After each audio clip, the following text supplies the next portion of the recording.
most people overcomplicate business. Most people vastly overcomplicate business. And that's what holds them back the most. So you're going to hear these principles and it may seem simple to you, but simple scales. Simple scales. Complexity fails. If you're going to, that's a writer downer. Simple scales, complexity fails. You want to fail in business, add more complexity to it. You want to scale your business, keep it simple and stay focused on the needle moving activities that will drive the needle the most in the business. So we're going to dive in here, guys. I just wanted to set this stage here and let you know like what has happened in my life over the last several years. And now, like, as you can imagine, my life looks drastically different. Sitting in $1 million home right now. And 4 years ago, I was making $17,000 total. And, I'm living a lifestyle that I never dreamed was possible. And I don't say that to brag. I say that hopefully to inspire you. All right, let's dive in here. So scaling sequence. This is one of the most important things for you to grasp. Take a screenshot. I don't care. Like, plant this image in your mind. A lot of people try to scale out of sequence. So before we can talk about scaling, before we can really talk about scaling, we got to understand the sequence and the priority within our business that we want to focus on so that we can scale in a healthy way. I don't want you guys to scale and then go bankrupt.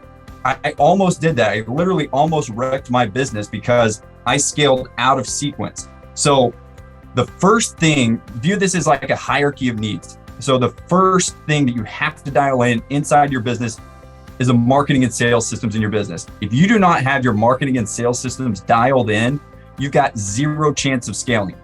Zero chance of scaling your business if you don't have your marketing and sales systems dialed in. And I'll be honest, guys, if you're doing less than $50,000 a month in your business, and I don't say this arrogantly, if you're doing less than $50,000 a month in a wholesaling business, you do not have your marketing and sales systems dialed in. You don't. Like, the only way that you could do less than $50,000 a month in this business is if you don't have marketing and sales systems dialed in, period. That's the only way that you do less than 50K per month in this business. Because this industry, when you're talking about making $15,000 per wholesale deal or $20,000 per wholesale deal, or if you're flipping, for crying out loud, and you can make 40, 50K per flip, if you're doing less than 50K per month, it's because your marketing and sales systems aren't dialed in. That should encourage you, because if you're less than $50,000 a month, there's only two things you should be focused on: marketing and acquisitions. Marketing, acquisitions, marketing, acquisitions. How can I get those systems dialed in so that I can get to 50K per month? Because 50K per month is not that unattainable in this industry. It's the easiest industry that I've ever seen to be able to make 50K per month in. And I hope that this fires you up, because it's literally the easiest industry to make 50K per month, which is what per year? That's $20,000 a year. I'm not great at math, but it's like 50K per month, I think, is like $600 something thousand a year, $600,000 a year, $600,000 a year. That is like a baseline. If you're less than that, your marketing sales aren't dialed in. We got to get your marketing and sales dialed in. Once you get your marketing and sales dialed in, that creates profitability in the business.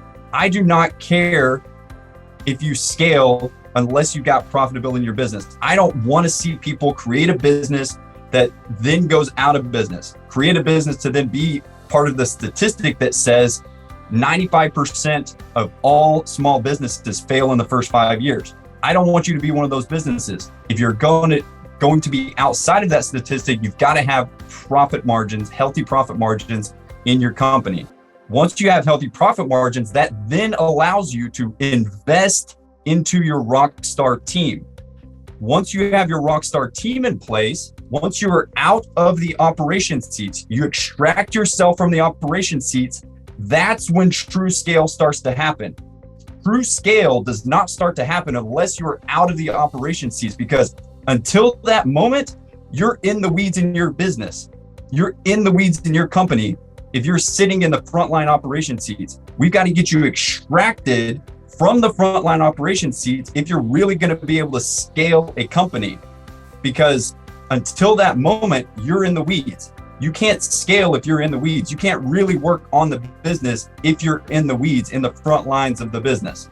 You can't be the general of the company. You can't be the captain of the ship and be rowing at the same time. It doesn't work.